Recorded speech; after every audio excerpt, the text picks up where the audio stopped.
ইউনূস সাহেব এতই বেশরম যে উনি এই যে বাচ্চারা মারা যাচ্ছে এটার জন্য একটা দুঃখ প্রকাশ করেন নাই, উনি দুঃখ প্রকাশ করেছেন সিএনএন এর কিং যে মারা গেল ওই যে ওইটার জন্য ওনার সাংঘাতিক দুঃখ হয়েছে। উনি অনেক ভেজাল লাগাই দিয়ে গেছেন আমাদের জন্য, ইন্টারন্যাশনাল রিলেশনস ইন্টারন্যাশনাল ইস্যুর মধ্যে ভেজাল করেছেন। উনি এয়ারপোর্টে নেমেই উনি বললেন যে 7 সিস্টার্স আমরা নিয়ে নেব, বে অফ বেঙ্গল এটা আমার বাপের, এখানে খবরদার হাত দিবে না। এনসিপির ভবিষ্যৎ কি দেখেন? খুব বেশি দেখি না, এনসিপির ভবিষ্যৎ নাই। স্বাগত জানাচ্ছি বলো না বলো অনুষ্ঠানে। আমাদের অনুষ্ঠানে আজকের অতিথি বাংলাদেশ সুপ্রিম কোর্টের সিনিয়র আইনজীবী, বাংলাদেশ মুসলিম লীগের সভাপতি অ্যাডভোকেট মোহাম্মদ মহসিন রশিদ। মহসিন রশিদ, আপনাকে স্বাগত জানাই অনুষ্ঠানে আসার জন্য। আমরা আপনাকে অনেক দিন থেকে দেখছি, আপনি 5 আগস্ট পূর্ববর্তী যে সরকার ছিল শেখ হাসিনার সরকারের সময় আপনি খুব বলিষ্ঠ কণ্ঠে সরকারের সমালোচনা করতেন এবং বাংলাদেশের রাজনীতির বিভিন্ন প্রেক্ষাপট নিয়ে আপনি কথা বলতেন, সভা সেমিনার করেছেন। আমরা খুব ইন্টারেস্টিংলি দেখলাম 5 আগস্ট পরবর্তী যে আমাদের অন্তর্বর্তীকালীন সরকার, গণঅভ্যুত্থান পরবর্তী যে বা বিপ্লব পরবর্তী যেটাই বলি যে সরকার আসলো, সেই সরকারেরও আপনি কঠোর সমালোচনা করেছেন এবং এই সরকারের আইনি ভিত্তি নিয়ে আপনি প্রায়শই কথা বলেন এবং আপনি হাইকোর্ট সুপ্রিম কোর্ট পর্যন্ত গিয়েছেন। একটু কি আসলে সংক্ষেপে একটু জানতে চাই যে এইটা কি আপনি মনে করেন যে আমাদের এটা একটা বিরাট একটা দুর্বলতা ছিল, এই দুর্বল জায়গাগুলোকে আপনি সবল করতে চান, নাকি ঠিকঠাকভাবে ভবিষ্যতে যেন অন্তর্বর্তী সরকার যদি আবার কখনো আসে বা কেয়ারটেকার গভর্নমেন্ট আসে এই দুর্বলতাগুলো যেন না থাকে? আপনার উদ্দেশ্য আসলে কেমন? আসলে সত্যি কথা বলতে আমি কেয়ারটেকার গভর্নমেন্ট যেটা ছিল 13th অ্যামেন্ডমেন্ট ছিল এইটারও বিরোধিতা করেছি। বিকজ আমি ব্যক্তিগতভাবে মনে করেছি সবসময় যে একটি ইলেক্টেড গভর্নমেন্ট বাংলাদেশে থাকা উচিত এবং এই ইলেক্টেড গভর্নমেন্টের মধ্যেই আমরা caretaker government, election time government আমরা করতে পারি। কিভাবে করতে পারি আমি এইটা বলেছিও। সেটা হলো যে যদি আমরা রাষ্ট্রপতিকে সরাসরি নির্বাচিত করে নিয়ে আসি তাহলে রাষ্ট্রপতির সাথে এবং পার্লামেন্ট মানে প্রাইম মিনিস্টার, ওদের যদি একটি পাওয়ার শেয়ারিং হয়, ভারসাম্য যদি আমরা মেনটেন করতে পারি তাহলে কোনোদিন আর ফ্যাসিস্ট হবে না, কোনোদিন অটোক্রেটিক গভর্নমেন্ট হবে না। Because the president is also directly elected. এটাকে আমি বলি semi presidential form of government, not presidential, not parliamentary, but a semi presidential government. এখন আপনি ফ্রান্সকে দেখতে পারেন, এরকম আরও কিছু দেশ আছে। আমরা এইখানে ওই মেকানিজমসগুলি রাখতে পারি যে যদি ডিফারেন্সেস হয় পার্লামেন্ট এবং প্রেসিডেন্টের সাথে কিভাবে সেটাকে রিজলভ করতে পারি। For that we can have a national security council যেখানে সবাই বসে এই জিনিসগুলি ঠিক করতে পারবে। অ্যান্ড যখন আপনার পার্লামেন্ট ডিজলভ হয়ে যাবে, 5 বছর শেষ হবে পার্লামেন্টের, তখন রাষ্ট্রপতি যেহেতু উনি ডাইরেক্টলি ইলেক্টেড আছেন উনি তখন 100% ক্ষমতা ব্যবহার করবেন এবং উনি ইলেকশনে নিয়ে যাবেন। তার অধীনে কি একটা ছোট মন্ত্রিপরিষদ হবে? কারেক্ট, সেটা তো লাগবেই। সেটা না হলে সেই মন্ত্রিপরিষদ নির্বাচিত করবে কার? উনি করবেন? সেটা উনি করবেন এবং this can be done different ধরেন যদি আপনার একটা আপার হাউস হয় তাহলে আপার হাউসের এমপিসদেরকে দিয়ে উনি করতে পারেন মন্ত্রিসভা, এইভাবে উনি হি ক্যান ম্যানেজ। বা ইভেন টেকনোক্র্যাট মন্ত্রিসভা করতে পারেন, ওইটা আমরা যেভাবে করব নির্বাচনকালীন 3 মান্থস। সো আমরা এই কেয়ারটেকার মেয়ারটেকার কে কি করলো, বিকজ দেখেন শেখ হাসিনাকেও তো দোষ দেওয়া যায় না কেয়ারটেকারের ব্যাপারে। এই দোষটাও তো কেয়ারটেকার গভর্নমেন্ট তো করেছে। বিএনপি 5ই ফেব্রুয়ারির ইলেকশন তো করাই হয়েছিল সংবিধানে যেন এই প্রভিশনটা আমরা আনি, আর দাবি করেছে কে? জামাত ইসলামী, আওয়ামী লীগ, জাতীয় পার্টি, এরা সবাই তখন মিলে, আমাদের খালেদা জিয়া ক্ষমতায় 91-এ, তখন ওরা এই মিলে এটা করেছে। সো করেছে তো আমাদের বিএনপি গভর্নমেন্ট এটা ক্রিয়েট করেছে। কিন্তু শেখ হাসিনা কেন চাইলেন যে এইটাকে বাদ দেওয়া হোক? She had valid reasons for this. Because আপনি যখন জাস্টিস কে এম হাসান যখন প্রধান বিচারপতি, বিএনপি এখানে একটা ম্যানিপুলেশন করলো তারা ওনার বয়সটাকে নিয়ে, সো দ্যাট ওরা হিসাব করলো যে এই বয়সে উনি যদি রিটায়ার করেন তাহলে he will be the last retired chief justice. So manipulation হয়ে গেল। ওই ম্যানিপুলেশন হওয়াতে 111 এসে গেল, 1/11 আসার পর জানেন যে কি অবস্থা হয়েছে। তারপরে শেখ হাসিনা যখন সরকারে আসলো তখন এটা বাদ দিয়ে দিল, কোর্টও বাদ দিল, সেটা রিফাত সাহেবের কোর্ট সেটিসাইড করে দিল ওই রায়টা। কিন্তু 15th অ্যামেন্ডমেন্ট করে তো পার্লামেন্ট বাদ দিয়ে দিয়েছে 13th অ্যামেন্ডমেন্ট। 15th অ্যামেন্ডমেন্টে অনেক কিছু আছে, অনেক কিছু আছে। ওর মধ্যে 13th অ্যামেন্ডমেন্টও ছিল যেটা বাদ দিয়ে দিয়েছে। এখন প্রশ্ন যেটা দাঁড়াচ্ছে যে পার্লামেন্ট যেটা বাদ দিবে বা পার্লামেন্ট যেটা করবে সেটা কি জুডিশিয়ারি বাদ দিতে পারে, বা যদি পারে কতটুকুন পারে? সাংঘর্ষিক অংশটা, যদি কোনো আইন সাংঘর্ষিক হয় Correct, তখন তো জুডিশিয়ারি correct, সেটা হস্তক্ষেপ correct. করে। হোল আইন কেয়ারটেকার গভর্নমেন্ট যদি আপনি বলেন গণতন্ত্র, ইলেকশন, এইসব নানান কথা বলেন, তাহলে সেখানে আনইলেক্টেড গভর্নমেন্টের তো কোনো। সো আমি আগের থেকেই এটা অপোজ করছি। এবং 13th অ্যামেন্ডমেন্টের কেস যেটা হয়েছিল, এই কেসেও আমি অ্যাপিয়ার করেছি অ্যান্ড আই অপোজড ইট, যেটা খায়রুল হক সাহেবের যে জাজমেন্টটা আছে। সো এই কারণেই আমি অপোজ। আর এটাকে সংবিধানে একটা ব্যালেন্স সৃষ্টি, জীবনে সব কিছুতে একটা ব্যালেন্স দরকার। সো আমার কথা হচ্ছে যে লাইফে সব সময় আপনার খাওয়া দাওয়া, আপনার পোশাক, Movement, চলাফেরা, সবকিছুতে একটা balance থাকা উচিত। অতিরিক্ত কিছু ভালো না। কারেক্ট। সো এই কারণেই আমি চেয়েছি যে সংবিধানে একটি ব্যালেন্স কিভাবে হতে পারে, যে উনি শুধু মাজার জিয়ারত করবেন না, উনার কিছু ক্ষমতা থাকবে। আপনি পাঠাবেন, উনি শুধু সই করে দেবেন না on dotted lines, no, he should have some ক্ষমতা টু টেল ইউ নো। ওই নো করে আবার পাঠাবেন, আবার আপনি পাঠাবেন, তারপরে বলবেন এটা আইন হয়ে গেল, এটা হয়ে গেল না। Let him have some powers. তো তাহলে আর কেয়ারটেকারেরও দরকার হবে না, কোনো সময় ইয়ে হবে না। আর আমিও ক্লেম করতে পারবো এজ রাষ্ট্রপতি, তা আমাকে তো জনগণ করেছে। আপনাদের কিন্তু একটা ছোট কনস্টিটিউয়েন্সি আছে 3 লক্ষ 4 লক্ষ লোকের মাধ্যমে, আর সেখানেও প্রবলেম আছে। সেখানে প্রবলেম হচ্ছে যে 100টা ভোট আছে ধরেন, আমি 30টা পেলাম, আমি জিতে গেলাম, 5-6টা ক্যান্ডিডেট আছে, ওরা 70টা নিয়ে গেল। ধর যে ভোট দেওয়া হলো 100টা দেওয়া হলো, ওর মধ্যে 70টা নিয়ে গেল ওরা, বাট আমি ইলেক্টেড হলাম 30 নিয়ে। সো এইখানেও যদি আমরা ব্যালেন্স আনতে চাই, তাহলে আমাদেরকে ডিসাইড করতে হবে যে আমি কি 51% আনতে পারছি কিনা। অনেক দেশে আছে ইলেকশনের পর আবার election. So these are the balances that I want, যে হওয়া উচিত এই দেশে, যেন বারবার আন্দোলন, রেভলিউশন, অভ্যুত্থান এইগুলির জন্য আমাদের প্রয়োজন নয়, আমরা একটা সিস্টেমের মাধ্যমে চলতে পারি। তো শেখ হাসিনাকে ওই 15th এই কারণেই করতে হলো, বিকজ আপনারা ম্যানুপুলেট করলেন। আপনাকে ম্যানুপুলেট করতে কে বললো? Why did you manipulate that? Why did 1/11 come? So এই যে প্রবলেমসগুলি আছে, এই প্রবলেমসগুলি আমাদেরকে ফর গুড সেটেল করা দরকার। ইউনূস সরকারকে মূল্যায়ন করবে নিশ্চয়ই ইতিহাস, ইতিহাসে একদিন তিনি মূল্যায়িত হবেন, করা শুরু করে দিয়েছে। শুরু করেছে। অন্তর্বর্তী সরকারের যে অবস্থা এবং একটা আমেরিকার সাথে যে বাণিজ্য করে গেল আমাদের তৎকালীন বাণিজ্য মন্ত্রী এবং তৎকালীন নিরাপত্তা উপদেষ্টা, যেটা জনগণ কেউই জানতো না। আমরা একটা বড় ধরনের একটা আবদ্ধ, একটা শৃঙ্খলিত জাতি হিসেবে পরিণত হয়েছি। সব কিছু মিলে এই সরকারের জন্য এগুলো কেমন যাবে বা কেমন হবে মনে করছেন? ইউনূস সাহেব এতই বেশরম যে উনি এই যে বাচ্চারা মারা যাচ্ছে এইটার জন্য একটা দুঃখ প্রকাশ করেন নাই, উনি দুঃখ প্রকাশ করেছেন সিএনএন এর কিং যে মারা গেল, ওই যে মালিক, যে অ্যাকচুয়ালি প্রতিষ্ঠাতা যিনি ছিলেন, ওইটার জন্য ওনার সাংঘাতিক দুঃখ হয়েছে। কিন্তু আমার দেশের লোকজন মারা যাচ্ছে, বাচ্চারা, শিশুরা, হয়তো একটা শিশু হয়েছে কারোর, হয়তো সেকেন্ড শিশু নাও হতে পারে তার, ঠিক আছে, সে হয়তো বাচ্চা ছাড়াই থাকবে।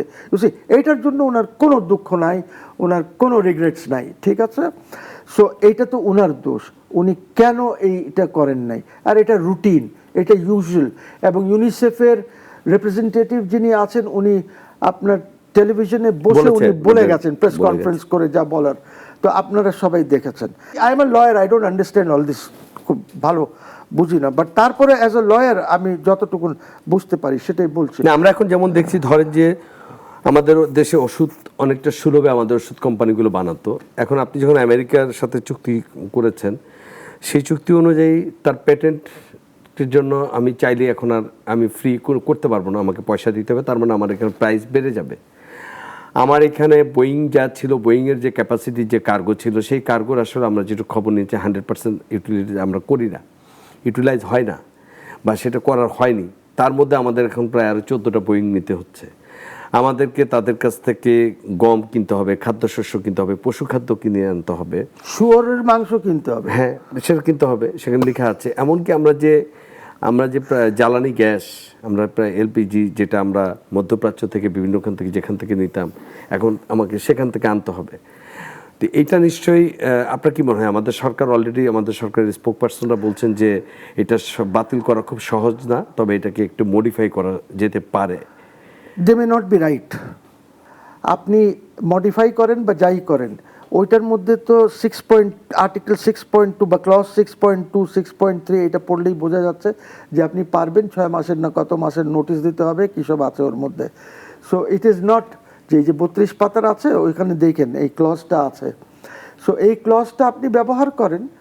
আপনার ব্যবহার করার তো আপনার অনেক পদ্ধতি আছে, বিকজ আপনাকে একটা কোয়ার্সিভ এইটা করা হয়েছে। এইখানে আপনার ভিয়েনা কনভেনশন বা ইস্যু আপনার রেমেডি আছে, ঠিক আছে, এইগুলি দের আর রেমেডিজ। আপনি যদি করতে চান দের আর রেমেডিজ। হয়তো এই গভর্নমেন্ট করছে না, বিকজ আমি এমনি শুনেছি যে ওরা বলেছে দ্যাট আমরা জামাতের সাথেও আলাপ করেছি, বিএনপির সাথেও আলাপ করেছি, আলাপ করে আমরা এই চুক্তিটি করেছি।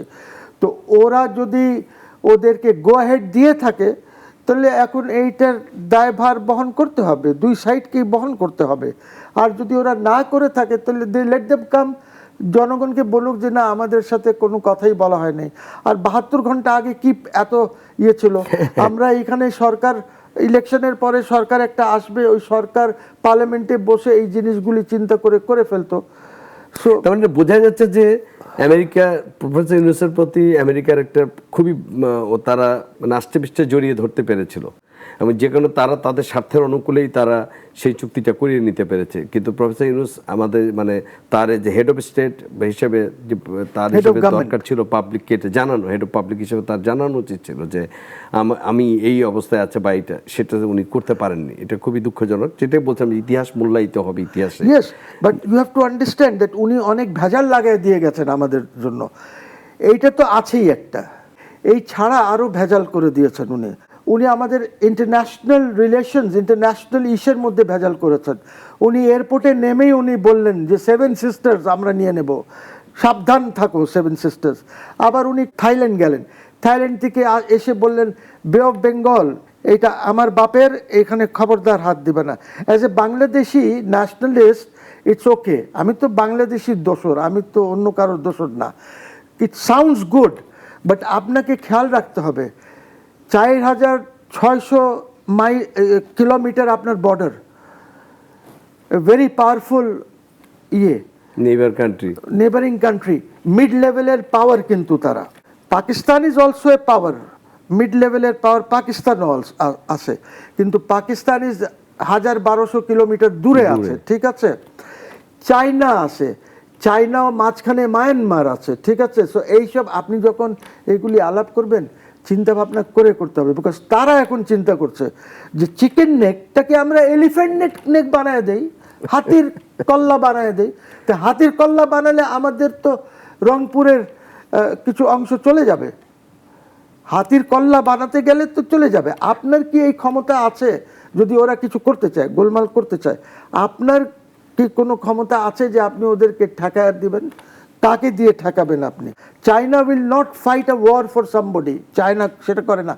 চায়না সাপোর্ট দেয় পিছের থেকে। চায়না সাপোর্টেড পাকিস্তান, ওই যে 2-4 দিন যে একটা অপারেশন সিন্দুরে, ঠিক আছে, সামনে ওরা আসবে না, আসে না, বিকজ ওরা কেন নিজেকে জড়াবে, but they will support you. আপনি ওই সাপোর্ট নেওয়ার মতন তো ক্ষমতা নাই। পাকিস্তান হ্যাড দ্যাট ক্ষমতা, বিকজ পাকিস্তানের আর্মি অফিসার্স, তাদের ওয়েস্টার্ন কমান্ড থিয়েটার যেটা আছে, সেখানে তারা বসে চাইনিজ অপারেশনাল ইস্যে পাকিস্তানি অফিসার্স আর সিটিং। হ্যাঁ, আপনার তো ওই লেভেল না। আমাদের বর্তমান মানে অনেক ধরনের গোলমাল গেল, অনেক ধরনের গেল, অনেক স্পেকুলেশন ছিল নির্বাচনটা নিয়ে হবে কি হবে না। শেষ পর্যন্ত একটা নির্বাচন হয়েছে। এবং বাংলাদেশ জাতীয়তাবাদী দল নিরঙ্কুশ সংখ্যাগরিষ্ঠতা নিয়ে তারেক রহমান নেতৃত্বে সরকার প্রতিষ্ঠিত হয়েছে। আপনাকে বলি, যদিও 3 মাস একবারে শিশুকাল একটা সরকারের, কিন্তু তারপরও মানে প্রথম দর্শনে আপনার কাছে কেমন লেগেছে বা কেমন লাগছে? দেখেন, সিনিয়র সিটিজেন হিসেবে রাষ্ট্র হিসাবে তো বাংলাদেশও শিশু। 54 বছর বা হোয়াটএভার, এইটা কোনো বয়স না একটা রাষ্ট্রের জন্য। অনেকেই তো বলেন যে 250 বছর ইজ অলসো নট আ বয়স ফর আমেরিকা। ওইটা বিকজ আপনি যখন ইউরোপিয়ান কান্ট্রিজদেরকে দেখেন, ইউকে বা অন্য কান্ট্রিজদেরকে দেখেন, ওদের they have a long history, you see, অনেক পুরান। I respect Tarique Rahman because উনি 2/3 মেজরিটি নিয়ে সরকার পরিচালনা করছেন।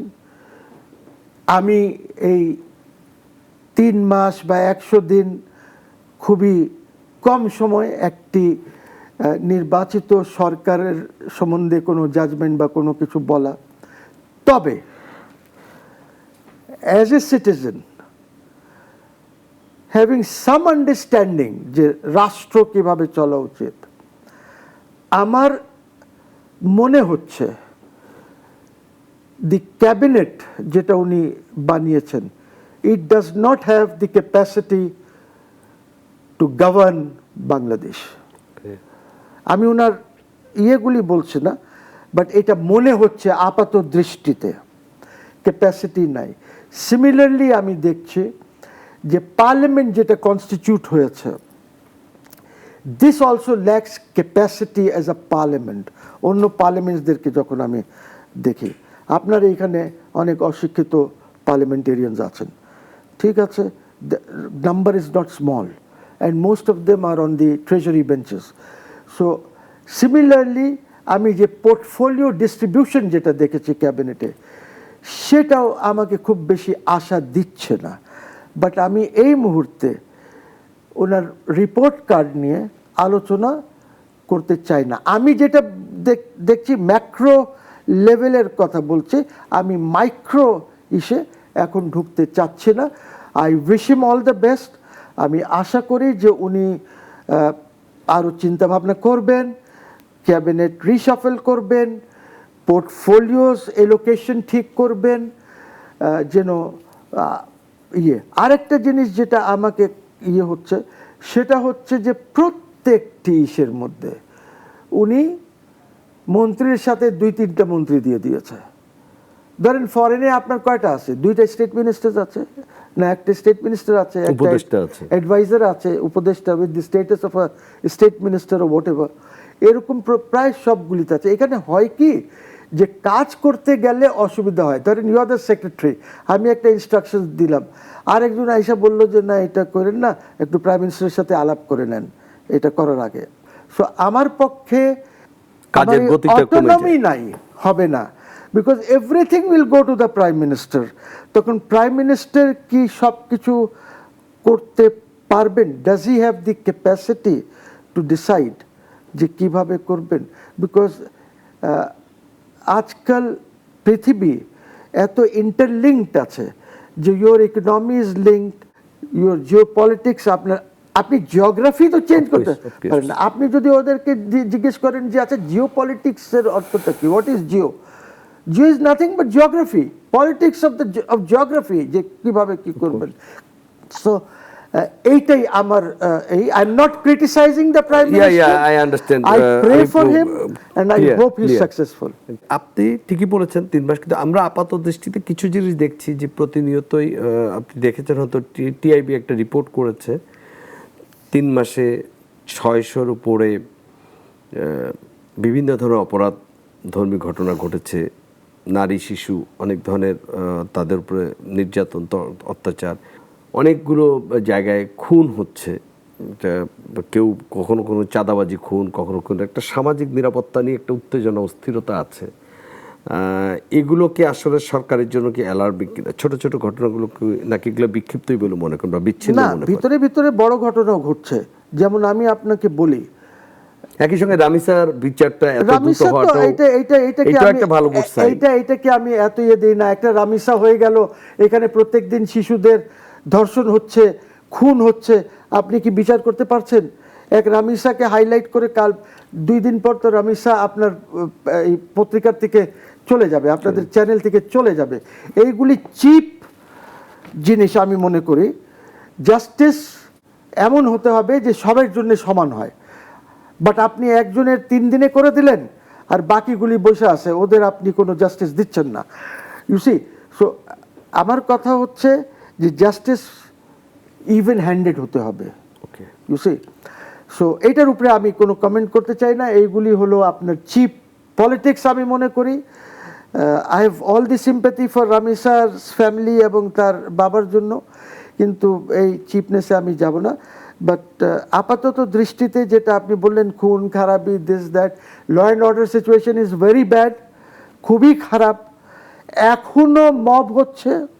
আই টেল ইউ, চাঁদাবাজি আর ইভেন প্রাইভেট ব্যাংকস এবং প্রাইভেট প্রতিষ্ঠানে করা হচ্ছে, যে ওকে প্রমোশন দেবেন না, ওকে অ্যাপয়েন্টমেন্ট দেন। আমরা তো ইসলামী ব্যাংকেই দেখলাম সেটা। ইসলামিক ব্যাংক তো যেহেতু পাবলিক হয়ে গেছে, বাট যেগুলি পাবলিক না, আমি অনেক জায়গার থেকে অনেক খবর পেয়েছি প্রাইভেট ব্যাংকসগুলোর থেকে। So this is terrible. আপনাকে তো আপনার লোকজনকে কন্ট্রোল করতে হবে, এই চাঁদাবাজিতে কন্ট্রোল করতে হবে, নয়তো মুসিবত হয়ে যাবে। সো এই কারণে আমি মনে করি that this lot of work for my prime minister. ওনাকে অনেক কাজ করতে হবে। আমি জানি না কেন, আপনি দেখেন পুলিশকে এখনো কেউ মোটিভেটই করে নাই। আজ 5 আগস্টের পরে police is still not motivated, ওদের মোটিভেশন নাই কাজ করার। এখন ছেলেপেলেরা এখনো পুলিশের গায়ে হাত দেয়, পুলিশের কলার ধরে, পুলিশের কথা শুনতে চায় না। পুলিশ যদি এখানে রিডিউস হয়ে যায়, আপনার ল অ্যান্ড অর্ডার কীভাবে আপনি আনবেন? ইউ সি, নিশ্চয়ই এটা সরকার, বাহাদুর বা সরকার দায়িত্ব লোকজনরা তারা দেখবেন। বশির রশিদ, একটা জিনিস বলি, হঠাৎ করেই সাবেক তথ্য উপদেষ্টা মাহফুজ আলম একটা ফেসবুকে স্ট্যাটাস দিলেন যে আওয়ামী লীগকে ফেরা নিয়ে, যে আওয়ামী লীগ সেদিনই ফিরেছে যেদিন চুপ্পুকে, শাহাবুদ্দিন চুপ্পুকে রেখে দেওয়া হচ্ছে, লীগ সেদিনই ফিরেছে যেদিন, মানে অন্তর্বর্তী সরকার যেগুলো ব্যর্থ হয়েছে, এই সরকার যেগুলো ব্যর্থ হয়েছে, তিনি নিজেও যদি এই সরকারের উপদেষ্টা ছিলেন, নিজের ব্যর্থতাকে আড়াল করে তিনি সবার উপরে দোষ চাপিয়ে দিয়েছেন এবং বলেছেন যে জুলাই সনদ যেদিন আর হচ্ছে না, আমরা সংস্কার করতে পারি নাই, সেদিনই লীগ ব্যাক করেছে। এবং কিছুদিন 2-4 দিন 5 দিন ধরে আবার একটু শোনা যাচ্ছে যে আওয়ামী লীগের আবার স্থানীয় সরকার নির্বাচনে আওয়ামী লীগের লোকজন অংশ নিতে পারবে দলীয় পরিচয় ছাড়া, একটা কথা উঠেছে। কিছু আইভি রহমানের জামিন হওয়ার পরে এবং শিরিন শারমিনের জামিন হওয়ার পরে আরও এই আলোচনাটা জোরালো হয়েছে। আবার বাংলাদেশে একটা সন্ত্রাস দমন অধ্যাদেশ আইন যেটা করা হচ্ছে, সেই আইনে আওয়ামী লীগের রাজনীতি করার কোনো সুযোগ নাই। আপনি তো বাংলাদেশের পরম্পরা অনেকগুলো বছর, অনেকগুলো দশক দেখলেন। আপনার কি মনে হয় যে মাহফুজ আলম যে আশঙ্কা করেছে যে আওয়ামী লীগ ফিরবে, বা ছিল, সে চুপচাপ ছিল কিন্তু এখন ফিরছে, বা অন্যরাও বলছে ফিরবে, আদৌ কি কোনো সুযোগ আছে? না, ফেরার তো কিছু না। আওয়ামী লীগ ছিল, আওয়ামী লীগ আছে, আওয়ামী লীগ থাকবে, আপনি নির্মূল করতে পারবেন না। বিকজ 4-5 কোটি লোক ওদের একদম সলিড সমর্থক আছে। আপনি কি মনে করেন যে কালকে যদি সকালে উঠা আমরা মনে করি যে বিএনপিকে নির্মূল করে দেব? পারবো না, নো ওয়ে। বিকজ বিএনপির একটা ম্যাস ফলোয়িং আছে, জাস্ট এজ আওয়ামী লীগের আছে। কোনো সময় একটার বেশি হয়ে যাবে, কোনো সময় একটার কম হয়ে যাবে, কিন্তু এই ম্যাস ফলোয়িংকে আপনি কি করবেন? ইট ওয়াজ দেয়ার, আছে, থাকবে।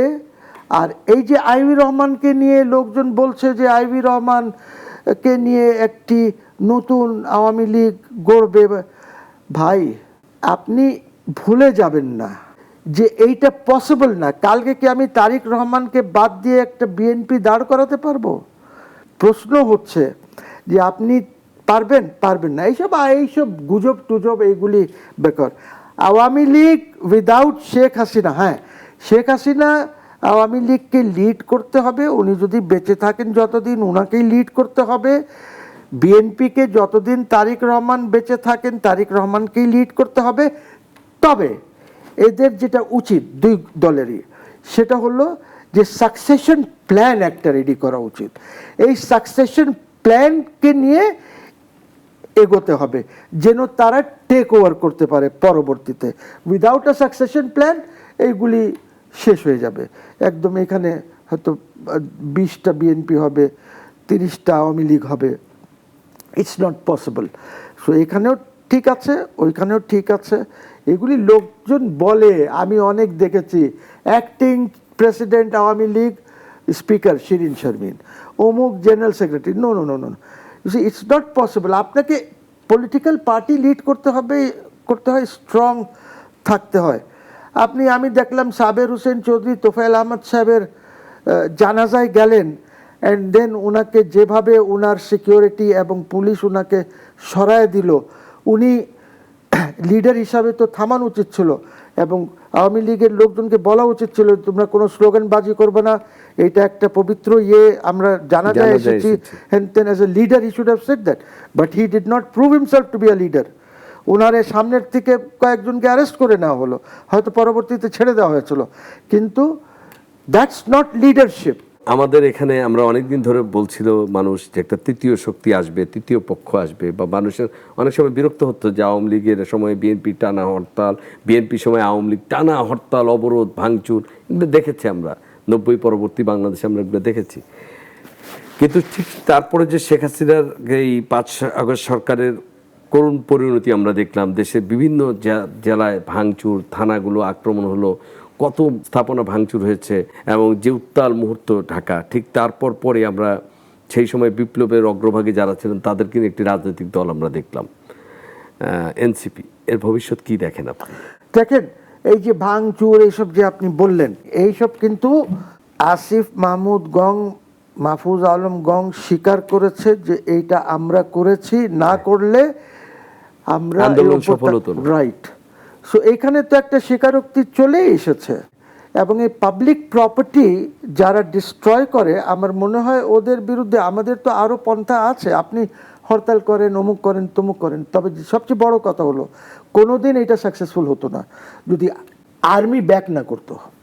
আর্মি ব্যাক না করলে আপনি কোনোভাবে ম্যাসাকার হতো সেদিন, তাহলে সে যাই হতো, অনেক পড়তো, সে যাই হতো, কিন্তু আর্মি ব্যাক করে আপনাকে শেখ হাসিনাকে নিয়ে দেশ থেকে সরিয়ে দিয়েছে। উইদাউট দিস ব্যাকিং আপনি কোনো দিন পারতেন না, আর পৃথিবীতে হয়েও না। পৃথিবীতে যত অভ্যুত্থান হয়েছে, এরশাদ সাহেবকে আপনি সরিয়েছেন, তাহলে নুরুদ্দিন না থাকলে কি আপনি এরশাদ সাহেবকে সরাইতে পারতেন? বিকজ 9 ডেফ তো মার্চ করে চলে এসেছিল, সরওয়ার্দী উদ্যানে ছিল। Nuruddin was in Kuwait. Say Kuwait থেকে এসে যখন এটা দেখলো, তখন ওই বকা দিয়ে এদেরকে আবার ফেরত পাঠালো।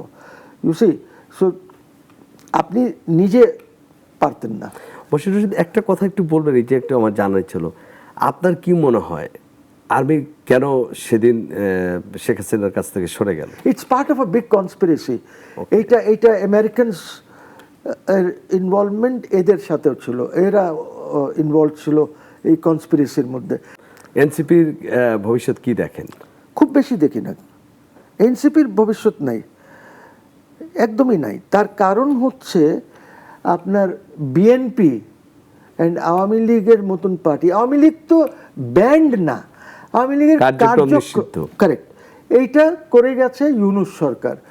আপনি এইটা লিফট করে দেন, বিকজ না করলে আমাদের জন্য আরো আপনার সামনাসামনি আমি আপনার সাথে লড়াই করতে পারি, কিন্তু আপনি যদি পিছের থেকে অদৃশ্য শত্রুর সাথে লড়াই করা খুব কঠিন। অ্যাবসলিউটলি।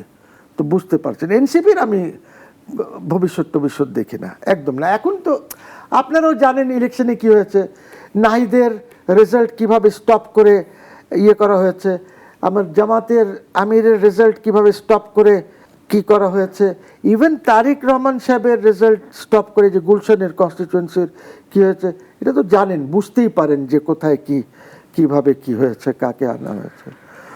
বাট ইয়েস, কুমিল্লার ওই যে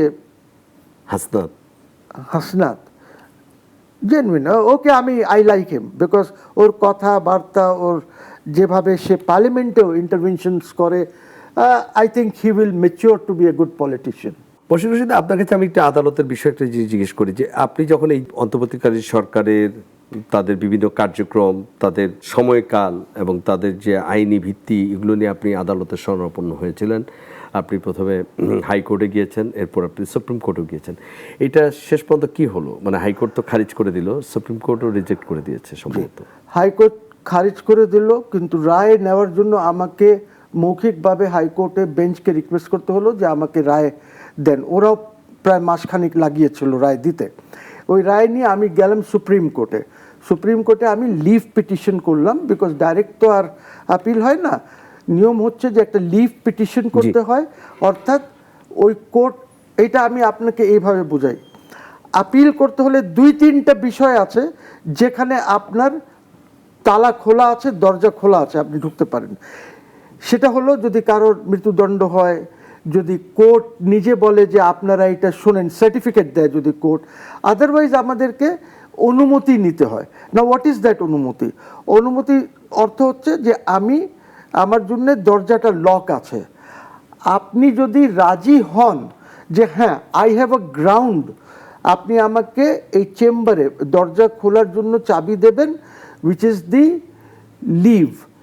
লিভ দিলে আমি ওই দরজার চাবি পেয়ে গেলাম, আমি এখন আপিলে চলে গেলাম। সো কোর্ট আমাকে লিভ দেয় নাই, ওনারা সব শুনেছেন, শুনে আমার জন্য দরজা খুলেন নাই আপিলের। সো আমি আপিল থেকে বাইরে রইলাম। লিভ পিটিশন রিজেক্ট করেছেন, রিজেক্ট করে আমাকে বলেছেন যে হাইকোর্টের অর্ডার সঠিক আছে, আমরা তোমার এই জন্যে তোমাকে আর চাবি দিলাম না ভিতরে ঢোকার জন্য, তুমি বাইরেই থাকো, কিন্তু আমরা এটা শর্ট অর্ডার, আমরা কিছু অবজারভেশনস দেব। আচ্ছা, ওই অবজারভেশনস কি আছে আমি জানি না এখনো। সেটা পেলে আমি একটা রিভিউ পিটিশন ফাইল করে ছেড়ে দেব আমি। You see the point is, আমি কেন 106 করেছি? 106 এই কারণে করেছি যে আমাদের সংবিধানে ওই সময় যখন এই সরকারটি হয়, ওই সময় কিন্তু আমাদের কোনো ধরনের কেয়ারটেকার, ইন্টারিম গভর্নমেন্ট কোনো কিছু আমাদের ছিল না সংবিধানে। সো কারোর মাথার থেকে বুদ্ধি আসলো যে আমরা 106 করি।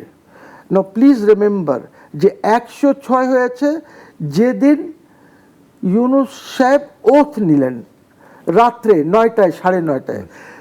আগে বলা হয়েছিল 7টার সময় ওথ হবে, তো 7টার সময় ওথ হয় নাই, বিকজ এই মেকানিজমটা চলছিল, 106-এর মেকানিজমটা চলছিল।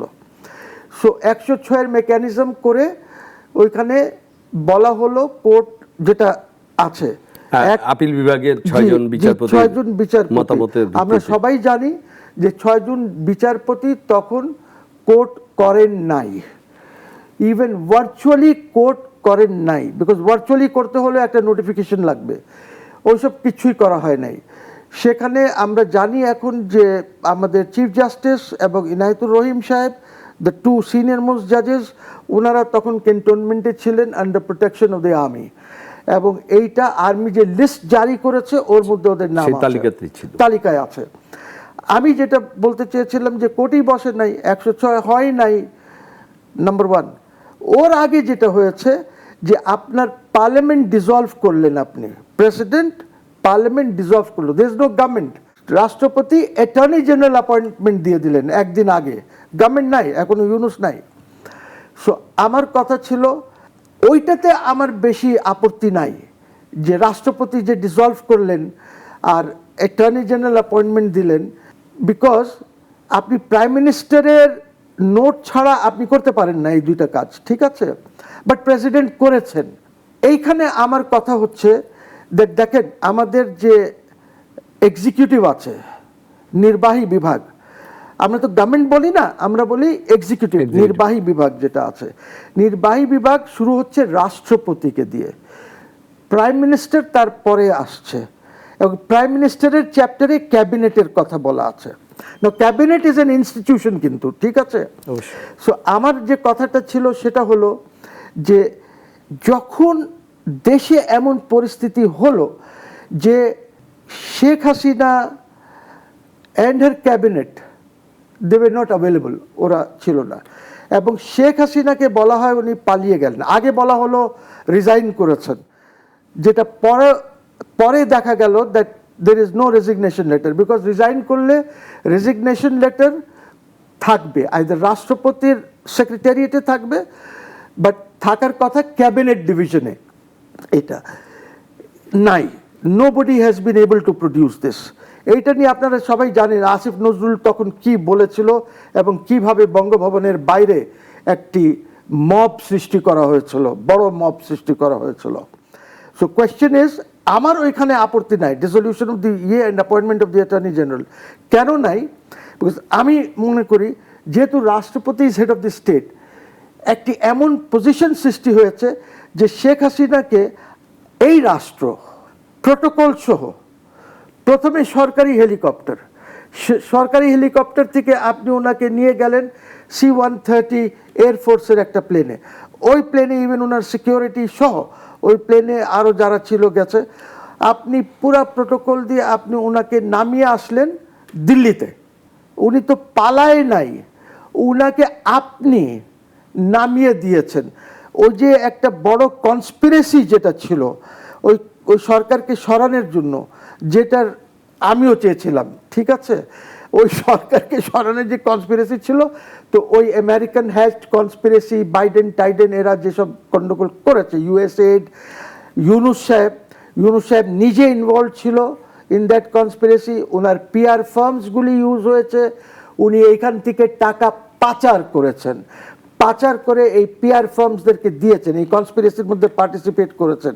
এবং আমি এটা বলছি না, ব্যারিস্টার মোল্লা একজন আছেন ইংল্যান্ডে, জামাত ইসলামীর, উনি ইউরোপীয় লিয়াজও করে, উনি নিজে এই কথাটি বলেছে, টক শোতে বলেছে, ইন্টারভিউজে বলেছেন উনি, যে আমরা যে ইউনুস সাহেব যে পিআর ফার্মস এঙ্গেজ করেছিল সেখানে আমরাও যেতাম এবং আমরা সেখানে কাজ করেছি ওনার সাথে মিলে। আর এইসব ভাওতাবাজি ইউনুসের, হি ইজ আ লায়ার তো of the highest order, he is a fraud, he is a scoundrel Yunus. কিভাবে বলেন এটা? আমি এই কারণে I'll just tell you 1/11 এর সময় যখন আর্মি অফিসার ওনার কাছে যায় যে স্যার আপনি দায়িত্বটা নেন, ওনার প্রথম প্রশ্ন ছিল যে কত দিনের জন্য। He wants a long term. ওনাকে যখন বলা হলো যে এই 2-3 মাস, যদিও ওই সরকারটি লাস্ট করেছে 1 বছরের উপরে, ঠিক আছে, সো উনি তখন মানা করলেন। উনি ফখরুদ্দিনের নাম প্রস্তাব করেছিলেন, ইট ওয়াজ হিম, ঠিক আছে। এখনো যখন উনি বলেন, ওনার বক্তব্য হচ্ছে আমি তো আসতে চাই নাই, অসুস্থ ছিলাম, হাসপাতালে ছিলাম, অমুক তমুক এইসব কথাবার্তা উনি বলেন। আসলে তো উনি তাইলে উনি কিভাবে কনস্পিরেসির মধ্যে ইনভলভ ছিল, ওনার পিআর ফার্মস কিভাবে ছিল, ব্যারিস্টার মোল্লা কিভাবে বলল, how, I mean this are all evidences to show যে উনি পার্সোনালি ইনভলভ ছিলেন। আমার তো কিছু নাই, আমার তো 2টা প্যান্ট আছে, এই ছাড়া 3rd প্যান্ট নাই আমার কাছে। আমি একটা এসে বললাম যে বাবা নিউ মার্কেটে যান না, আপনি তো বেতন পাচ্ছেন তো এখানে, নিউ মার্কেটে যান, 200-250 টাকা করে প্যান্ট পাওয়া যায়, কিনে নিয়ে আসেন না, যে কয়টা দরকার কিনে নিয়ে আসেন। You see, so he is this type of a man. উনি ইজ এ বিগ ব্যবসায়ী, কিন্তু অবশ্যই উনি ইহুদিদের থেকে একটা জিনিস রপ্ত করেছেন, যে নিজের নামে করবা না, একটা ট্রাস্ট করবা, ওই ট্রাস্টের মাধ্যমে তোমার নামে কোনো অ্যাকাউন্ট নাই, তোমার নামে গাড়ি নাই, বাড়ি নেই, বাট সব তুমি চালাবে, বিকজ প্রত্যেকটি ট্রাস্টে, প্রত্যেকটি ব্যবসায় উনি chairman, he is the chairman. You see, ইহুদিস ডু দিস, এই যে ট্রাস্টের সিস্টেমটা যেটা আছে, ইহুদিস ডু দিস। এবং আমি আপনাকে বলে দেব, ওদের যে গ্রন্থ কি, যে রিলিজিয়াস টেক্সট আছে, ওই রিলিজিয়াস টেক্সটের মধ্যে এই জিনিসগুলি আছে, ঠিক আছে। সো উনি তো এইটা ভালো করে জানেন ইহুদিরা কিভাবে করে। উনিও একটা ইহুদি, উনি এই ট্রাস্টের মাধ্যমে ব্যবসা করেন। নো ব্যাংক অ্যাকাউন্ট, নো গাড়ি, নো বাড়ি, no asset, no nothing. Even উনি যে বাড়ি গুলশানে যে 9 কোটি টাকার যে ওনার অ্যাপার্টমেন্ট আছে, ওই অ্যাপার্টমেন্টটা ও তো একটা ট্রাস্ট, ফ্যামিলি ট্রাস্ট না নামে আছে এই জিনিসটা। See, he is a man you cannot trust. Sheikh Hasina সরকারের পতনের পরেই তখন মানুষের রাজপথে যত উত্তাল, ছাত্র জনতা মিলে, আপনারা সবাই যেরকম পেশাজীবীর মানুষেরও নেমে গিয়েছিল শেখ হাসিনা, এবং তিনি ঠিক সেই রকম সময়ে এসে তিনি একটা রাষ্ট্রের দায়িত্ব নিলেন। এবং মানুষ প্রথম দিক থেকে তিনি এসে বলেছিলেন যে আমি রাষ্ট্রে কোনো বিভেদ চাই না, সবাই আমার মানুষ। উনি খুব সুন্দর সুন্দর কথা বলেছেন বিমানবন্দর থেকে নেমে। আপনার কাছে কি মনে হয় উনি আসলে কি করতে চেয়েছিলেন, উনি কি করতে পেরেছেন সেটা আরও মূল্যায়িত হচ্ছে এখন, কিন্তু ওনার আসলে কি মনে হচ্ছে যে উনি যখন এয়ারপোর্টে ল্যান্ড করলেন, জি, তখন ওনাকে একটি লিস্ট দেওয়া হয়েছিল, not by the students but যারা তখন কন্ট্রোলে ছিলেন। ওই লিস্টে কিছু নাম ছিল কারা সরকারে থাকবে, উনি নামগুলি কেটে দিয়েছে এবং উনি তখন আর্মিকে বললেন that this will not be an army led government, যেটা 111 ছিল, যে আর্মি সাপোর্টেড গভর্নমেন্ট ছিল সেটা। It will not be an army supported government, আমি নিজে করব, কে আসবে না আসবে। So he took the responsibility upon himself, এবং উনি কাকে দিয়ে করলেন আপনারা সবাই দেখেছেন। He virtually formed an NGO government, এনজিওর থেকে লোকজনকে নিয়ে, সেও তো একটা আসিফ নজরুল এগুলি সব তো পার্ট অফ দ্যাট কনস্পিরেসি, ঠিক আছে। আমি কনস্পিরেসির পার্ট ছিলাম না, but I was very antagonistic to Sheikh Hasina at the time. হয়তো আমি বুঝতে পারি ঠিক, দ্যাট ওয়াজ আমার জাজমেন্টের মিস্টেক হয়েছে যে I was oppose to her. But the fact remains যে তখন উনিও যেভাবে কাজ করছিলেন আমার কোনো উপায় ছিল না, বাট একটি নাগরিক হিসাবে এবং জনগণের ইসের জন্য আমাকে তখন করতে হয়েছিল। বাট বুঝতে পারি নাই যে আমাদের এত খারাপ দিন আসবে। উই আর এক্সপেক্টিং ভালো দিন, কিন্তু উনি এনজিও গভর্নমেন্ট করলেন। এনজিও গভর্নমেন্ট আপনাকে কি দিল? কিছু দিতে পারে নাই। আপনার ইকোনমি ধ্বংসের দিকে চলে গেল। I was expecting Salehuddin will do well, Mahmud সাহেব ছিলেন, দে ইকোনমিস্ট, কিন্তু কি হলো? বিকজ উনি ওদেরকে নিয়ে তো, ওনার তো ওই যে রিজওয়ানা টিজওয়ানা কয়েকজন ছিল হাতে গোনা, কিচেন ক্যাবিনেট নিয়ে আমার আপত্তি নাই। কিচেন ক্যাবিনেট, আমিও রাষ্ট্রপতি বা প্রাইম মিনিস্টার থাকলে আমিও একটা কিচেন ক্যাবিনেট থাকবে আলোচনা। এটা পৃথিবীতে সবখানে এই জিনিসটা হয়। ইউ কান্ট, অনেক উপদেষ্টা এখন বলছেন যে আমি ছিলাম না, তবে মঙ্গলবার এটা হতো। এইসব কিচেন ক্যাবিনেটে হয়তো সবাই ছিল না, বিকজ তৌহিদ সাহেব, ব্রিগেডিয়ার সাহেব, সাখাওয়াত, ওনারা বলেছে, আলী মাহমুদ মজুমদার সাহেব, সবাই বলেছে এখন যে যখন আমরা কাউন্সিলে বসতাম, অ্যাডভাইজারি কাউন্সিল, কোনো আলোচনাই হতো না। এগুলি যা উনি করে আসতেন, ওই 2-4 জন মিলে ওইটাই সিদ্ধান্ত হতো, আমাদের সাথে কোনো আলোচনাই হতো না। এখন তো অন রেকর্ড এগুলি আসছে। তো আমি তো ওনাকে, জনগণ কেন হয়েছে, আই টেল ইউ, বিকজ দেখেন বাংলাদেশের কাছে কোনো নোবেল নাই। এই একটা নোবেল আমাদের কাছে আসলো। ওই নোবেল আসার পর কি আপনি ওই মহিলাকে কোনোদিন দেখেছেন, যে মহিলাকে উনি নিয়ে গেছিলেন নোবেল নিতে? You have not seen. তিনি হারিয়ে গেলেন, তিনি হারিয়ে গেলেন, উনি একজনেরই নাম চললো শুধু, ঠিক আছে। হি is a very shellfish person, বুঝছেন। এই জন্য আমি জানতাম please don't go on Nobel. হ্যাঁ, বিকজ জনগণ তো আর জানে না, এই স্টুডেন্টসরাও তো জানে না, বাট আর্মির জেনারেলসদের তো জানা উচিত ছিল যে নোবেল ইজ এ পলিটিক্যাল পিসেরটা নট। আসিফ মাহমুদ সজীব ভুঁইয়া কিন্তু বলেছে, জেনারেল ওয়াকার কিন্তু বলেছিল, প্রথমে রাজি হয়নি তার ব্যাপারে, এবং তিনি শেষ মুহূর্তে বলেছেন যে বুকে পাথর চাপা দিয়ে ওইটা ওয়াকার সাহেব বলেছেন, হ্যাঁ, ওয়াকার সাহেবের কথা এসেছিল, রাইট। কিন্তু ওনাকে সবাই এনেছে, করেছে। এক পর্যায়ে শুনেছি আসিফ নজরুল হতে চেয়েছিল, he might also have had some support from the army, আমি জানি না। কিন্তু প্রশ্ন হচ্ছে যে ওনার নোবেল তো, আপনি বলেন, ওয়ের ইজ শিরিন আবাদি ইরানের, ওয়ের ইজ চায়নায় যে টিয়ানমেন স্কোয়ারে যে ইসেকে নোবেল দেওয়া হলো, ওরা তো সব নির্বাসনে আছে, ঠিক আছে। এরকম 3টা মেয়েকে দেওয়া হয়েছিল, লিবিয়া, ইয়েমেন, আর একটা টিউনিশিয়া না কোথাকার একটা মেয়ে ছিল, এই আরব স্প্রিং এর ইসের থেকে। So what piece did Obama create? ওবামাকে আপনি 6 মাসের মধ্যে দিলেন, সে কোন পিসের কাজ করেছে আমাকে বলেন। C this is just political, এবং এগুলি কিনতে পাওয়া যায়। নট অল নোবেল, এই 2টা ভাগ আছে, একটা হলো নরওয়েতে যেটা পিস দেয়, একটা হলো সুইডিশ একাডেমি, ওরা করে। সো ওইটার কথা বলছে না, এইখানে এটা কিনা যায়। আর ওকেও কিনে দিয়েছে ইউনুসকে। ইউনুসকে কে কিনে দিয়েছে? টেলিনর, যারা এই যে 017, এই যে গ্রামীণ ফোন বলে, কি বলে ওইটাকে, 017, Telenor, which is a partner ওদের। টেলিনর এর সাথে ওনার একটা ঝগড়া লাগলো। উনি লন্ডনে, ওদের আগে এগ্রিমেন্ট ছিল যে এতদিনের মধ্যে বা এতদিন পর এত % শেয়ারস তুমি আমাকে দিয়ে দেবা, ওই যে মানে ইউনুস সাহেবের ওইটা কি গ্রামীণ টেলিকমকে টেলিকম ওইখানে দিয়ে দিবা, ওইটা ওরা দিচ্ছিল না। সো হোয়াট হি ডিড, এটা নোবেলের আগের কথা বলছে, তখন উনি কি করলেন, লন্ডনের সলিসিটার্সদেরকে দিয়ে টেলিনরকে একটা নোটিশ দিল। এই নোটিশ ওইখানে দুইটা ছেলে আরও ছিল, ওই নোটিশ দিল। ওই নোটিশ দেওয়ার পর টেলিনর ওনার সাথে একটা কম্প্রোমাইজে আসলো, বিকজ এইটা হলো টেলিনরের বিগেস্ট অপারেশন, কিন্তু গ্রামীণ আমাদের যেটা আছে, তারা আসলো একটা ইসে, এবং তারা তখন ওনাকে কিনে দিল।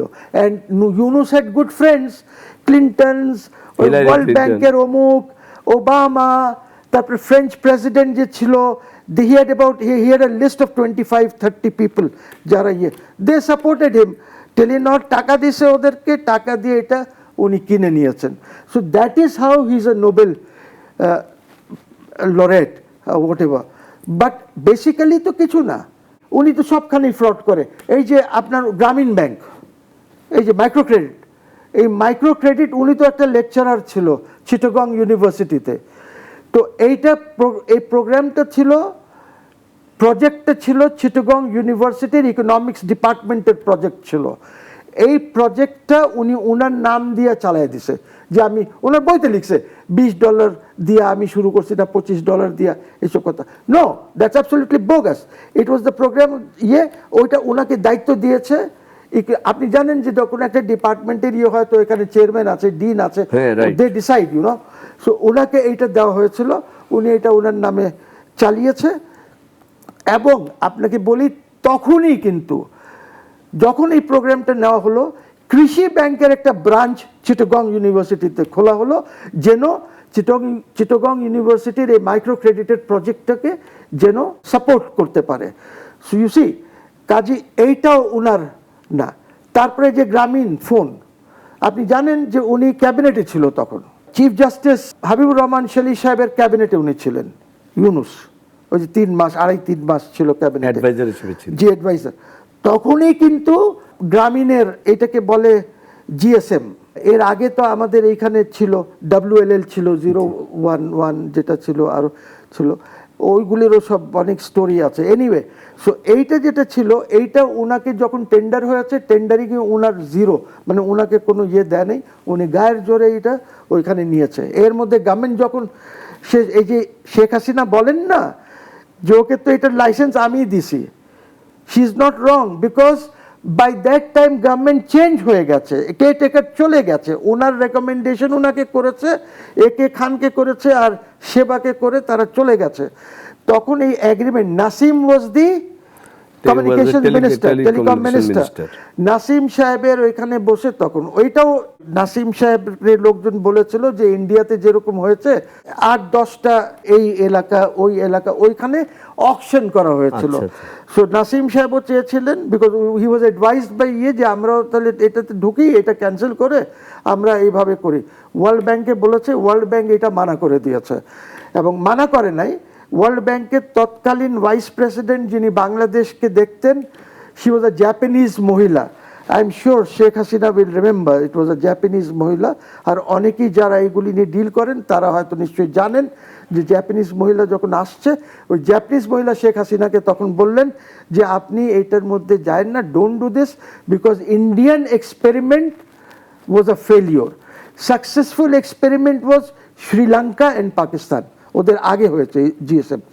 সো এই বলাতে শেখ হাসিনা বললো আমার কি দরকার, আমার উপরে কারাপশন, ও সেই বললো যে আপনাকে পরে এইগুলি বলা হবে। সো তখন শেখ হাসিনা টোল্ড নাসিম যে যা আছে এগ্রিমেন্ট সই করে দিয়ে দাও। প্রথমে এগ্রিমেন্ট সই হয়েছে, পরে এক পাতার একটা লাইসেন্স ইস্যু হয়েছে। ধন্যবাদ আপনাকে আমাদেরকে সময় দেওয়ার জন্য। আজকের মতো এখানেই শেষ করছি।